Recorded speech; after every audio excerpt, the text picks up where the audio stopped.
નમસ્કાર દર્શક મિત્રો, ડીએનટીવીના ન્યૂઝરૂમમાંથી હું હેતલ શાહ આપનું સ્વાગત કરું છું। સમાચાર વિગતવાર જોતા પહેલા એક નજર આજના મુખ્ય સમાચારો પર।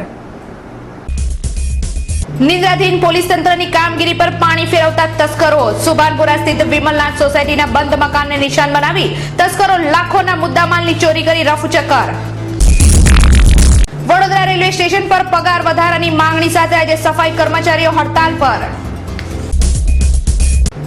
દૂધનો ભાવ હવે બાળકોને પણ રડાવી રહ્યો છે। આજથી બરોડા ડેરી દ્વારા દૂધના ભાવમાં લીટર દીઠ ₹2 નો વધારો। હવે જોઈએ સમાચાર વિગતવાર। નિદ્રાધીન પોલીસ તંત્રની કામગીરી પર પાણી ફેરવતા તસ્કરો ચોમાસામાં વધુ સક્રિય બન્યા છે। સુભાનપુરા સ્થિત એક સોસાયટીના બંધ મકાનને નિશાન બનાવી તસ્કરો લાખોના મુદ્દામાલ પર હાથફેરો કરી રફુચક્કર થઈ ગયા હતા। બનાવની વિગત અનુસાર શહેરના સુભાનપુરા મેઇન રોડ સ્થિત વિમલનાથ એપાર્ટમેન્ટના G303 નંબરના મકાનમાં રહેતા નીરવ વરિયા ખાનગી હોસ્પિટલમાં ફરજ બજાવે છે। ગતરોજ તેઓ અમદાવાદ સ્થિત પોતાના સસરાના ઘરે ગયા હતા। દરમિયાન તેમના બંધ મકાનને નિશાન બનાવી તસ્કરો ઘરમાં પ્રવેશ્યા હતા અને તિજોરીમાં મૂકેલા રોકડા તેમજ સોના ચાંદીના દાગીના મળી કુલ 1,14,000ના મુદ્દામાલ પર હાથફેરો કરી રફુચક્કર થઈ ગયા હતા। બનાવની જાણ થતાં જ ગોરવા પોલીસ મથકનો કાફલો ઘટના સ્થળે ધસી આવ્યો હતો અને ઘરફોડ ચોરીનો ગુનો નોંધી અજાણ્યા તસ્કરોનું પગેરું મેળવવાની તજવીજ હાથ ધરી છે। વડોદરા રેલવે સ્ટેશન ઉપર પગાર વધારાની માંગણી સાથે સફાઈ કર્મચારીઓ ભારે સૂત્રોચ્ચાર વચ્ચે હડતાલ ઉપર ઉતરી ગયા હતા। વડોદરા રેલવે સ્ટેશન ખાતે આજે સફાઈ કર્મચારીઓએ પગાર વધારાની તેમજ સ્ટાફ વધારવાની માંગણી સાથે હડતાલ પર ઉતરી ગયા હતા। સ્ટેશન માસ્ટર દ્વારા અન્ય સફાઈ કર્મચારીઓને બોલાવી સફાઈ કરાવતા હડતાલ પર ઉતરેલા કર્મચારીઓએ સ્ટેશન માસ્ટરની ઓફિસને ઘેરી વળ્યા હતા। બનાવના પગલે રેલવે પોલીસે તમામ કર્મચારીઓને સમજાવી ત્યાંથી હટાવ્યા હતા। સ્ટેશન માસ્ટરની બદલીની માંગણી કરાતા સફાઈ કર્મચારીઓએ જણાવ્યું હતું કે કર્મચારીઓ જમવા બેસે તો તેમના પણ ફોટા પાડવામાં આવે છે।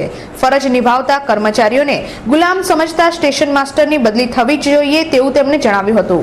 આજથી બરોડા ડેરી દ્વારા દૂધના ભાવમાં લીટર દીઠ ₹2 નો વધારો ઝીકી દેવામાં આવ્યો છે।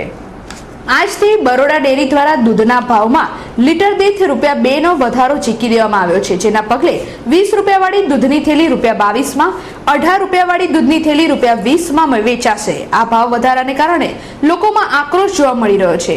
કમરતોડ મોંઘવારીમાં દૂધનો ભાવ વધારો પણ હવે બાળકોને રડાવે તેવું લાગી રહ્યું છે। ઉત્તરાખંડમાં માર્યા ગયેલા યાત્રિકોને શ્રદ્ધાંજલિ આપવાના હેતુસર ડભોઈ પટેલવાડી ખાતે એક શોક સભાનું આયોજન કરવામાં આવ્યું હતું। ઉત્તરાખંડમાં આવેલી કુદરતી હોનારત સામે જાણે માનવી લાચાર બની ગયો છે। ઉત્તરાખંડમાં આવેલી કુદરતી હોનારતમાં અનેક લોકો મૃત્યુને ભેટ્યા છે, ત્યારે ડભોઈ પટેલવાડી ખાતે સ્વામિનારાયણ પંથ દ્વારા એક શોક સભાનું આયોજન કરવામાં આવ્યું હતું, જેમાં ઉત્તરાખંડમાં માર્યા ગયેલા યાત્રીઓને શ્રદ્ધાંજલિ આપવામાં આવી હતી તેમજ ઉત્તરાખંડમાં ફસાયેલા યાત્રિકોને બચાવવા માટે શહાદતને વરેલા જવાનોને પણ શ્રદ્ધાંજલિ આપવામાં આવી હતી। નિઝામપુરા ડિલક્સ 4 રસ્તા પાસે પાર્ક કરેલી 2 કારને કોઈ અજાણ્યા ટીખળબાજે પથ્થર મારીને કાચ તોડી નાખતા ફરાર થઈ ગયો હતો, જેના પગલે ફતેગંજ પોલીસ મથકે ફરિયાદ નોંધાવવા પામી હતી। શહેરમાં દિન પ્રતિદિન પાર્ક કરેલી વૈભવી કારના કાચ તોડી તેને નુકસાન પહોંચાડવાની ઘટનાઓનું પ્રમાણ વધી રહ્યું છે, ત્યારે ફરી આ ઘટના બનતા ચકચાર મચી ગઈ હતી। મહેશભાઈ શાહની નિઝામપુરા સ્થિત સોસાયટીમાં આરસીસી રોડ રસ્તા બનાવવાની કામગીરી ચાલી રહી હોય તેમણે પોતાના સ્વિફ્ટ કાર ડિલક્સ 4 રસ્તા પાસે પાર્ક કરી હતી, ત્યારે ગત રાત્રે કોઈ અજાણ્યા ટીખળબાજે મહેશભાઈની કારના કાચ પથ્થર મારી તોડી નાખ્યા હતા, ત્યારે પાર્ક કરેલી અન્ય BMW કારના કાચ પણ પથ્થર મારીને તોડી નાખ્યા હતા।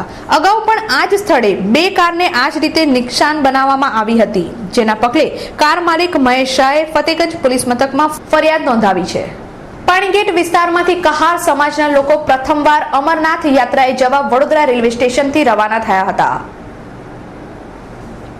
પાણીગેટ વિસ્તારમાં રહેલા કહાર સમાજના લોકો પ્રથમવાર અમરનાથ યાત્રાએ જવા મોટી સંખ્યામાં વડોદરા રેલવે સ્ટેશને પહોંચી ગયા હતા।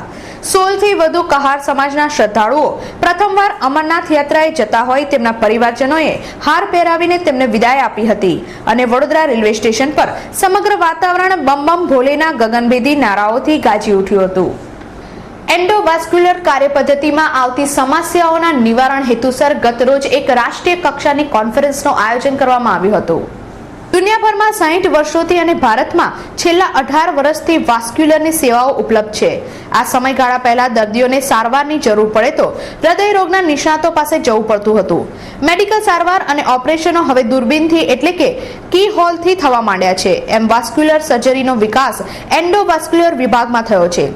આ પદ્ધતિ વડે દર્દીના હાથ પગની લોહીની નસમાં કેથેટર વચ્ચે એક બારીક છિદ્ર પાડી સારવાર કરવામાં આવે છે.